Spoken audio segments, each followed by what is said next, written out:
Fid-diskors tiegħu Dr. Angelo Farrugia rrefera skema li l-Gvern qed joffri permess tal-ITC. F'din l-iskema l-ħaddiema mhumiex intitolati għal leave jew sick leave u qed jitilfu drittijiet tagħhom.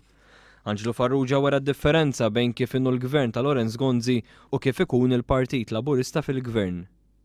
Aħna qed nitkellmu fuq politika vera, aħna qed nitkellmu fuq politika li tfittex dak li hu għal-ġid komuni.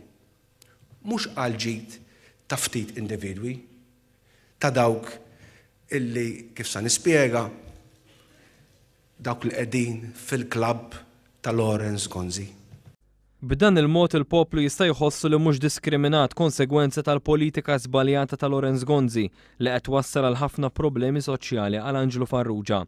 Farrugia wiegħed li l-Partit Laburista fil-Gvern jagħti priorità lil ħtiġijiet tal-poplu b'mod li ħadd ma jibqa' lura. Indirizza l-konferenza Sergej Stanishev, ex-Prim Ministru Bulgaru u mexxej tal-Partit Soċjalista. Qal li f'dinja li qed tinbidel b'mod dinamiku, il-Partit Laburista għandu l-ħila jbiddel biex jilħaq l-aspirazzjonijiet tal-poplu.